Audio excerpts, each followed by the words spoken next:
So the question has been asked over these last days, where are we when we no longer have a need to try to be present, or try to be focused, or try to be attentive?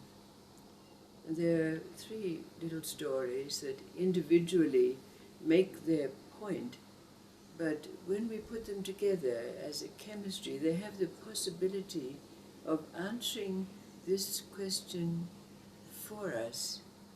And the first story is about a great Japanese general by the name of Nobuko. Now, Nobuko's province was at war, and he was leading his troop of war-weary soldiers into the battlefield. But Nobuko knew that they would win.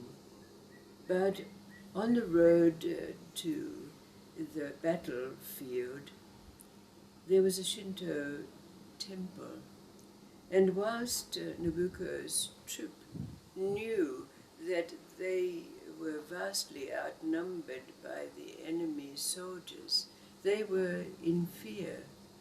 But Nobuko said, wait here, let me go and pray in the temple, and when I come out, I'll toss a coin, and if it's heads, we're going to win, and if it's tails, we're going to lose. Our fate is in destiny's hands.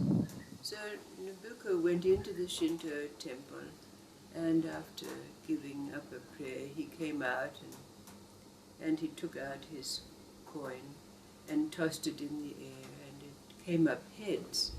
And the troop was totally elated, and with this great impetus and energy, they went in and routed the enemy soldiers, even though they were vastly outnumbered.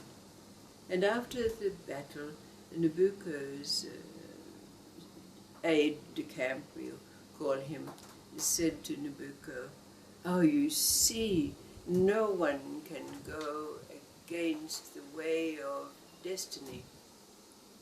But Nobuko laughed as he took out of his pocket his two-headed coin. And then there's a story about a young man who, totally disgruntled with life, left his impoverished hometown and set out on the road to, he didn't know where. He didn't know where he was going or what he was going to do. All he knew was that he couldn't abide being in the life that he was in before. But as he was wandering on the road, he happened to see what was obviously an old wandering mendicant sitting under a tree on the side of the road. And he approached him because he was tired and needed also to rest under the shade of its branches.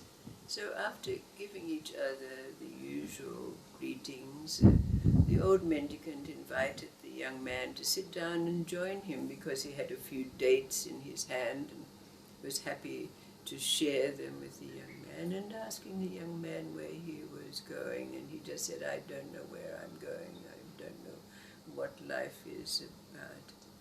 And then, of course, it came to the awareness of the young man that this was not just any ordinary old wandering mendicant. It was some kind of deep sage. He could tell by sitting beside him and the way he asked his questions with such focus and attention. So the young man said to the mendicant, "Please, can I travel with you a while? Perhaps you will be able to teach me a thing or two."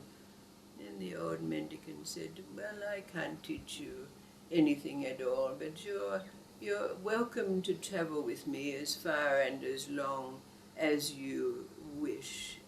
So they set out on the road together, and it was very amicable. And of course, because the old mendicant more or less went on a cycle of his roaming, and people knew him, sought his advice, and looked up to him, So people gave them food, and this was shared with the young man. But the young man noticed that his old companion loved to whittle. And when they were sitting at a coffee shop, the mendicant would take out his sharp knife and began to whittle whatever piece of wood happened to come into his hands.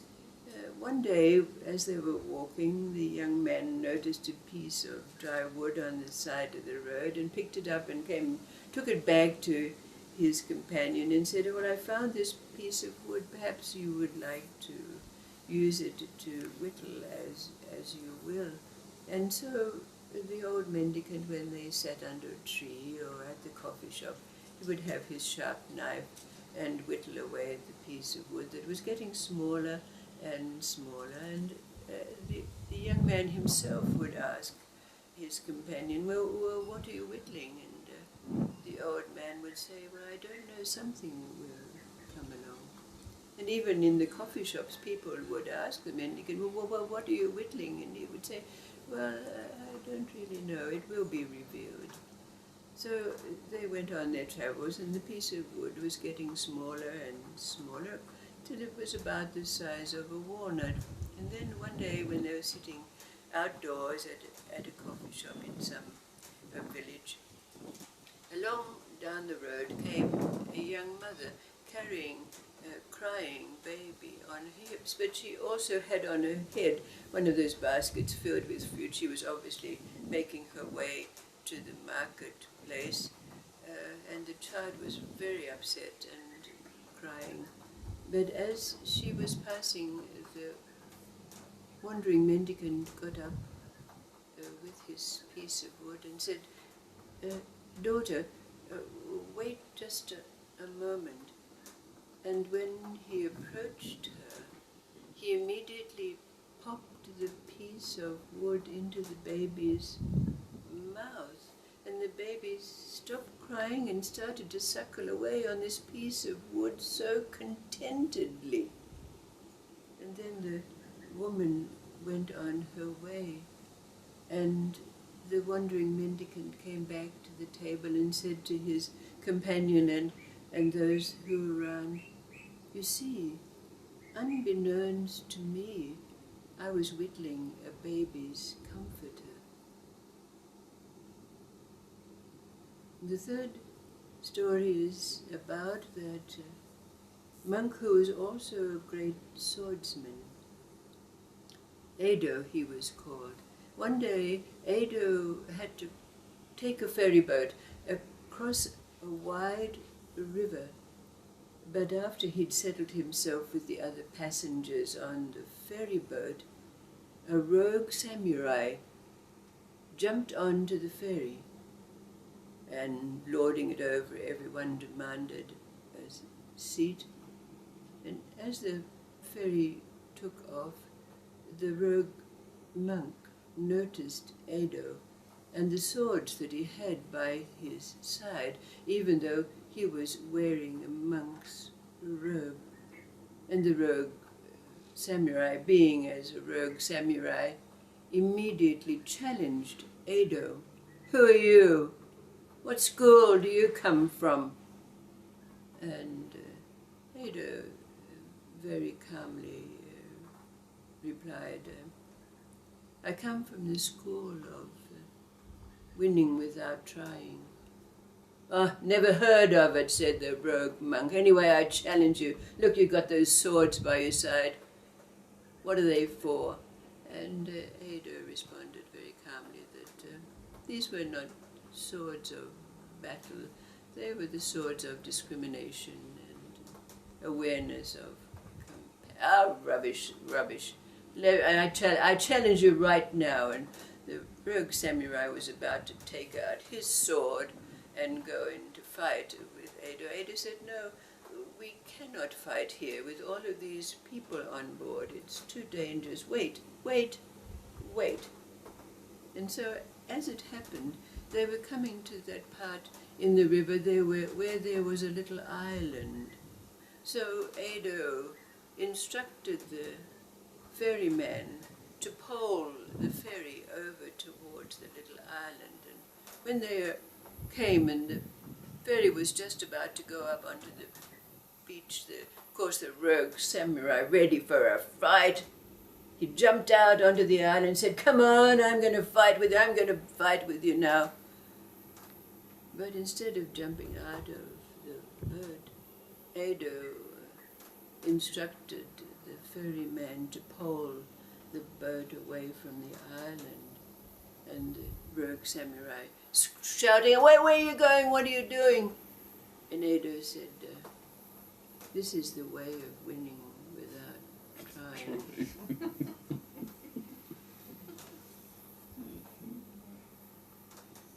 So if we put these three little stories together, one really is about knowing and one is about unknowing, and the third, with winning without trying, is very clear for us. Also, what happens when we don't need to try. But when we put them together, how can it bring an awareness that answers our question, where are we when we no longer have to try to be present, or try to be focused, or try to be aware and attentive? Bringing these three simple stories with their points together, what do they bring up for us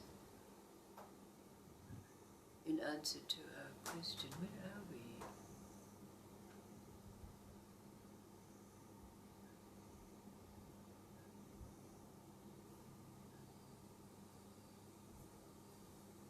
Knowing and not knowing, and the absence of the need to try, and yet there being action.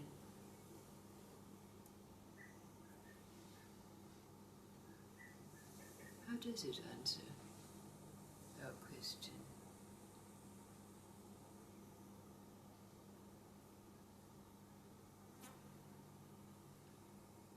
Because the answer comes from within, and so you don't really have to try.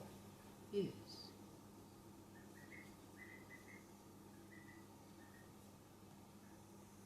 Haven't you noticed that in this place, this effortless doing?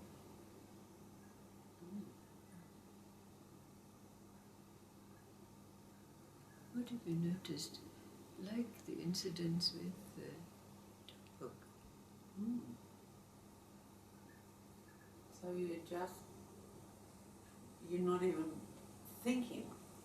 You're just doing what comes Naturally. from Isn't within, naturally. And there's no To us it's natural. trying involved in it, is Yeah. there? There's no thinking There's no involved. thinking. You just do it. So is it like then we're just living our God self or something? If we want to put it in our own words, we'll find our own words, isn't it?